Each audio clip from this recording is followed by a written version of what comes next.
Assalamualaikum warahmatullahi wabarakatuh.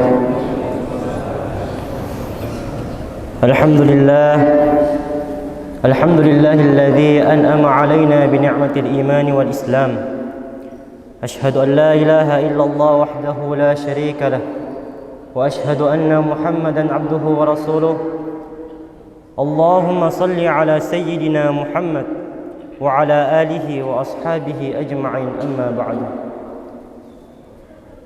Hadirin wal hadirat jemaah subuh Masjid Agung Al-Ikhlas Soeh yang senantiasa dirahmati, diberkahi dan dimuliakan oleh Allah Subhanahu wa taala. Alhamdulillah, marilah kita senantiasa memanjatkan puji dan puji syukur atas segala limpahan nikmat, rahmat dan hinayah yang Allah berikan kepada kita secara percuma-cuma. Yang dimana ketika kita ingin menghitung berapa banyak nikmat yang telah Allah berikan kepada kita, maka kita sebagai makhluk yang memiliki keterbatasan tidak akan mampu untuk menghitung sudah berapa banyak nikmat yang telah Allah berikan kepada kita. Oleh karena itu, untuk mengucapkan terima kasih atas segala pemberian Allah Subhanahu wa taala, kita diperintahkan untuk senantiasa mensyukuri segala nikmatnya. Karena dengan mensyukuri nikmat Allah, maka disitulah Allah akan menambahkan nikmat-nikmatnya kepada kita semua. Namun kapan kita sudah mengkufuri, kita menentang nikmat-nikmat Allah Subhanahu wa taala, maka saat itu pula lah Allah mulai menurunkan azabnya kepada kita. Demikian pula salawat menyertai salam semoga tetap tercurahkan atas junjungan baginda Nabi Allah Muhammad sallallahu alaihi wasallam. Allahumma salli ala sayyidina Muhammad. Semoga dengan salawat tersebut kita semua termasuk umat Nabi yang akan memperoleh syafaat di akhirat kelak nanti insyaallah. Jemaah subuh yang dirahmati dan dimuliakan oleh Allah Subhanahu wa taala. Jadi sebelum lebih lanjut, saya ingin menyampaikan bahwa berdirinya saya di depan jemaah sekalian bukanlah karena banyaknya ilmu yang saya miliki. Demikian pula bukan karena tingginya pendidikan yang saya tempuh. Akan tetapi saya berdiri di depan jemaah sekalian semata-mata untuk menunaikan amanah yang telah diberikan kepada saya. Oleh karena itu, saya di depan jemaah sekalian tidak lebih dari sekedar seorang anak yang berlatih berbicara di depan orang tuanya. Oleh karena itu, jikalau nanti dalam ceramah saya terdapat suatu kesalahan ataupun kekhilafan, maka saya mohon maaf sebesar-besarnya kepada jemaah sekalian, dan saya memohon ampun kepada Allah Subhanahu wa taala. Karena memang kita ini sebagai manusia telah diterangkan bahwa mahallul khata wa nisyan, tempatnya kesalahan dan lupa. Oleh karena itu, jika kita melakukan suatu kesalahan ataupun kekhilafan, maka tidak ada jalan keluar selain meminta taubat kepada Allah Subhanahu wa taala. Jemaah subuh yang dirahmati dan dimuliakan oleh Allah Subhanahu wa taala. Di dalam Al-Qur'an surah Al-Hujurat ayat 10, Allah memberikan pesannya kepada kita yang berbunyi, a'udzu billahi minasyaitonir rajim. Innamal mu'minuna ikhwatun fa aslihu baina akhawaykum wattaqullaha la'allakum turhamun. Shadaqallahul azim, yang artinya sesungguhnya orang-orang mukmin itu bersaudara. Fa aslihu baina akhawaykum, maka perbaikilah hubungan persaudaraan kalian. Wattaqullah, dan bertakwalah kepada Allah. La'allakum turhamun, agar kalian semua diberikan rahmatnya Allah Subhanahu wa taala. Dalam tafsir Al-Baghawi dijelaskan bahwasanya makna innamal mu'minuna ikhwah yakni fid din wal wilayah.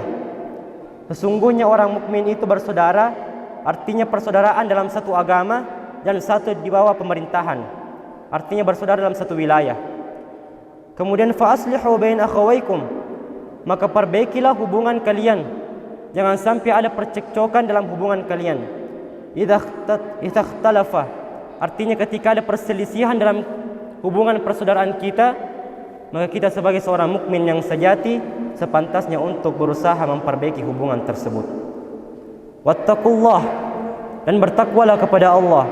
Ay fala ta'suhu wa la tukhalifu amrahu.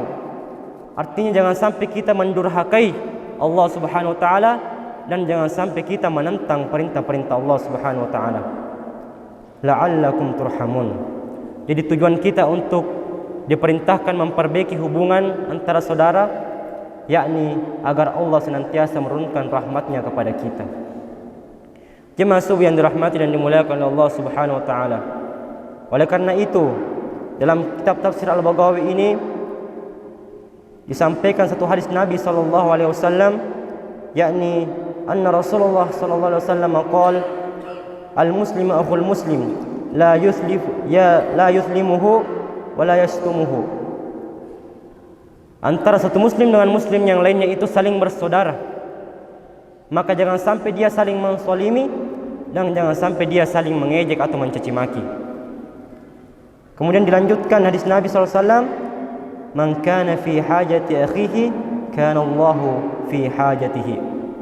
Artinya, barang siapa yang memenuhi kebutuhan saudaranya, membantu saudaranya, maka Allah yang lebih dulu akan memenuhi kebutuhannya. Kemudian dilanjutkan lagi, wa man farraja an muslimin kurbatan farrajallahu biha anhu kurbatan min kurabil yaumil qiyamah. Barang siapa yang memberikan solusi, memberikan jalan keluar kepada saudara-saudarinya dalam suatu permasalahan, maka di akhirat kelak nanti Allah yang akan membantunya menyelesaikan segala persoalan-persoalan yang ditempuhnya di akhirat kelak nanti. Dan yang terakhir Nabi menyampaikan, wa man satara musliman satarahu Allahu yaumal qiyamah. Dan barang siapa yang menutup aib saudaranya, menutup kesalahan saudara-saudarinya, maka di akhirat kelak nanti Allah akan menutup aib-aibnya dari orang-orang di akhirat kelak nanti. Oleh karena itu jemaah sekalian, penting bagi kita untuk menjaga aib dari saudara kita. Jangan sampai karena lisan kita saudara kita menjadi malu. Jangan sampai karena diri kita melakukan pelecehan ataupun pencaci makian terhadap saudara kita. Karena Allah Subhanahu wa taala telah memerintahkan kepada kita untuk saling memperbaiki hubungan antara persaudaraan itu. Dan terkait dengan persaudaraan ini terbagi atas 3 bagian. Yang pertama yakni ada dikenal dengan istilah ukhuwah insaniyah. Artinya persaudaraan antara sesama umat manusia. Dari sini kita pahami bahwa kita ini sebenarnya semuanya berasal dari satu nenek moyang, yaitu Nabi Adam alaihissalam dan Siti Hawa. Oleh karena itu jangan sampai ada di antara kita saling menyombongkan dirinya. Jangan sampai karena jabatan, karena harta, ataupun karena pangkat kita saling merendahkan antara satu dengan yang lainnya. Padahal kita semua ini dari bangkai. Kita akan akhirnya menjadi bangkai jemaah sekalian. Maka tidak ada yang patut untuk disombongkan, karena semua itu hanyalah pemberian Allah Subhanahu wa taala dan akan kembali pula kepada Allah Subhanahu wa taala. Kemudian yang kedua ada istilah ukhuwah ubudiyah, yakni hubungan persaudaraan antara sesama makhluk ciptaan Allah Subhanahu wa taala. Jadi kita diperintahkan untuk memperbaiki hubungan silaturahim itu, memperbaiki hubungan bukan hanya sesama manusia, akan tetapi kita harus menjaga tumbuhan, menjaga hewan. Karena jangan sampai kita menjadi seorang perusak dari tumbuhan tersebut yang dapat menyebabkan bencana alam. Makanya ada istilah ukhuwah ubudiyah, yakni hubungan antara sesama makhluk Allah Subhanahu wa taala. Kemudian yang ketiga yang perlu kita perhatikan sebaik-baiknya yakni ukhuwah islamiyah, yakni hubungan antara sesama umat muslim. Di persaudaraan inilah jemaah sekalian perlu kita perbaiki sebaik-baiknya. Karena jangan sampai hubungan kita sama manusia baik, namun hubungan kita sama muslim menjadi rusak ataupun buruk. Oleh karena itu, untuk menjaga hubungan persaudaraan ini ada 4 sifat yang perlu kita miliki, yang perlu kita amalkan. Yang pertama yakni sifat persaudaraan. Di mana sifat persaudaraan ini berarti ketika kita melihat saudara kita ataupun saudari kita sedang mengerjakan suatu hajat ataupun perlu suatu bantuan, maka kita terlebih dahulu merasa berkewajiban untuk membantu menyelesaikan masalah tersebut. Disitulah hadir sifat persaudaraan. Kemudian yang kedua, kita perlu miliki yang namanya sifat kebersamaan. Artinya ketika saudara kita merasakan kesedihan, maka kita ikut pula merasakan kesedihan. Dan ketika saudara kita merasakan senang bahagia, maka kita juga ikut bahagia. Jangan malah sebaliknya. Ketika saudara kita merasa bahagia, kita malah tersakiti. Dan ketika saudara kita tersakiti, kita malah bahagia. Maka ini yang dibenci oleh Allah Subhanahu wa taala. Oleh karena itu, hadirkanlah sifat kebersamaan dalam diri kita untuk melahirkan kehidupan yang penuh kemaslahatan. Yang ketiga, sifat yang perlu kita miliki yakni sifat saling tolong menolong. Oleh karena itu dalam Al-Quran ditegaskan oleh Allah Subhanahu wa taala, A'udzu billahi minasyaitonir rajim, wa ta'awanu 'alal birri wat taqwa wa la ta'awanu 'alal ismi wal 'udwan. Saling tolong menolonglah kalian dalam kebaikan dan takwa, dan janganlah kalian saling tolong menolong dalam perbuatan dosa dan perkelahian atau permusuhan. Maka dari sini kita dapat memahami ayatnya Allah Subhanahu wa taala bahwa saling tolong menolong itu baik selama bukan masuk dalam ranah permusuhan ataupun suatu dosa. Maka ketika ada saudara-saudari kita memerlukan pertolongan, akan tetapi kita melihat bahwasanya pertolongan itu mengandung suatu unsur dosa ataupun unsur yang dibenci oleh Allah Subhanahu wa taala, maka janganlah kita menolongnya. Karena jangan sampai keburukan yang dikerjakan tersebut ketika kita ikut membantunya, maka dosanya itu juga kembali kepada kita. Begitu pula sebaliknya, ketika ada suatu perbuatan kebaikan, kita ikut terjun untuk membantu saudara kita untuk membangun kebaikan tersebut, maka insya Allah pahalanya juga akan kembali kepada kita. Dan yang terakhir, sifat yang perlu kita miliki yakni yang namanya sifat musyawarah. Nah, sifat musyawarah inilah yang paling penting untuk kita amalkan.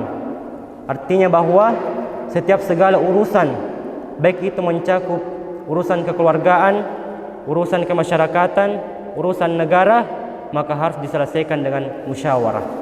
Makanya Allah memerintahkan kita dalam Al-Qur'annya surah Al-Imran, yakni a'udzu billahi minasyaitonir rajim wa syawirhum fil amr.